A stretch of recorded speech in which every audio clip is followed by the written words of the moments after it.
You've seen it everywhere, right? Grilled at backyard barbecues, sold at every ballpark. It is the American icon. But, the humble hot dog has this surprisingly complex story all wrapped up in that simple bun. So let's get into it. Okay, first, let's just try to wrap our heads around the sheer scale of this. Every single year, we Americans eat around 20 billion hot dogs. I mean, 20 times billion. To put that into perspective, if you laid them all end to end, they'd circle the entire globe more than 25 times. Wow. Yeah, this is not just a snack, it's a full-blown national obsession. Which, of course, brings us to the big question to this explainer. How did a humble German sausage, a European import, become an absolute American superstar? The journey, let me tell you, is a lot more interesting than you'd think. All right, to get our answer, we've got to go back, way back. We're crossing the Atlantic to the old butcher shops of Central Europe, because that's where this whole story really gets started.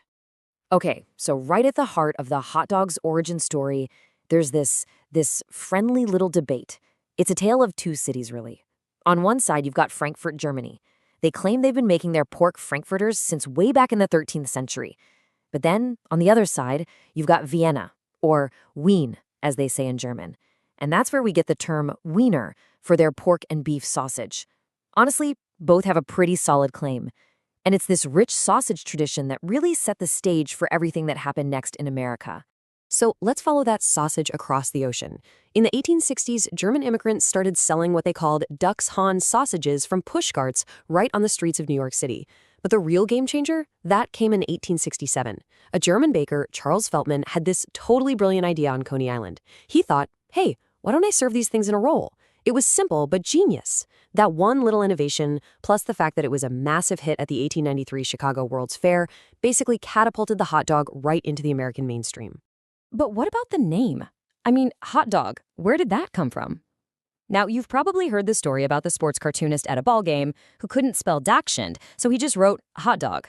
It's a fantastic story, but it's a myth. No one has ever found that cartoon.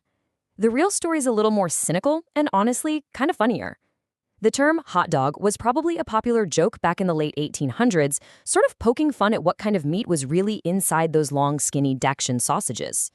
Okay, so we've got the history, we've got the name, but what about the hot dog itself? Like, what is it exactly? And how is it made? To answer that, we've got to leave the history books behind and step into the fascinating world of food science. The absolute secret to a hot dog's unique, smooth texture comes down to one word: emulsion. It sounds complicated, but it's basically food science magic. It's where you take fat, water, and protein, and you blend them together so perfectly that they create this stable, totally uniform batter. Seriously, without this step, you wouldn't have a hot dog. You just have a crumbly sausage. Emulsification. That's the science that makes a hot dog a hot dog. All right, let's walk through how they're made today on a massive scale. It all starts with grinding up meat trimmings. Then that ground meat gets thrown into these giant high-speed choppers. They add spices and ice, that's key, and blend it all into that smooth batter we just talked about. From there, the emulsion is pumped into casings and twisted into links. Then they're fully cooked and smoked in a smokehouse. Now, for most hot dogs you buy, that cellulose casing is then stripped away. And the final step? They're vacuum sealed for freshness and shipped out. The whole thing, start to finish, can be done in just a couple of hours. It's incredibly efficient. Okay, we have to talk about casings, because this is a huge deal in the hot dog world.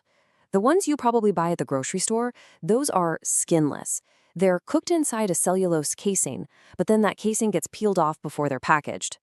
But then you have the natural casing dog. This is the old school traditional style. It uses cleaned animal intestines, and that casing stays on. And that is what gives you that classic super satisfying snap when you bite into it. You know the one I'm talking about. But look, a hot dog is so much more than just a product of food science, right? It's a full-on cultural phenomenon. It somehow managed to weave itself right into the fabric of American life. And the key to its iconic status? It's all about accessibility. Think about it.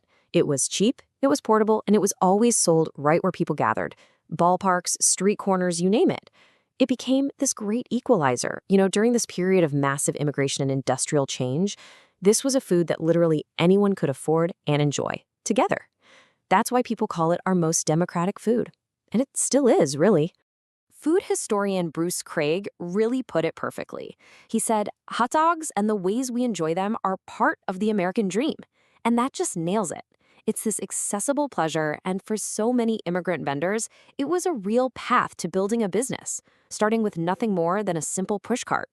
And if you want proof of how important this is culturally, just look at the toppings. The regional pride is fierce. You've got the Chicago-style dog, which is famously dragged through the garden. It has yellow mustard, chopped white onions, that bright green relish, a pickle spear, tomatoes, sport peppers, and a dash of celery salt. And a warning, absolutely no ketchup allowed. Then you've got your classic New York dog, which is all about that street cart simplicity. Steamed onions, maybe some sauerkraut, and spicy brown mustard. See, it's not just lunch, it's a statement about where you're from. So where does a classic like this go from here? Well, the hot dog is definitely not stuck in the past. It's actually constantly evolving to keep up with what we want today. The hot dog today is getting a massive makeover, and from all sides, too.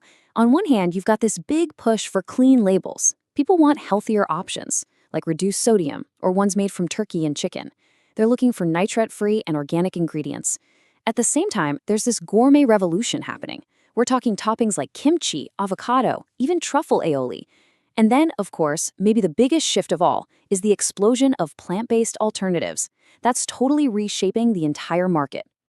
And don't think for a second this is just some small trend. The numbers here tell a really powerful story.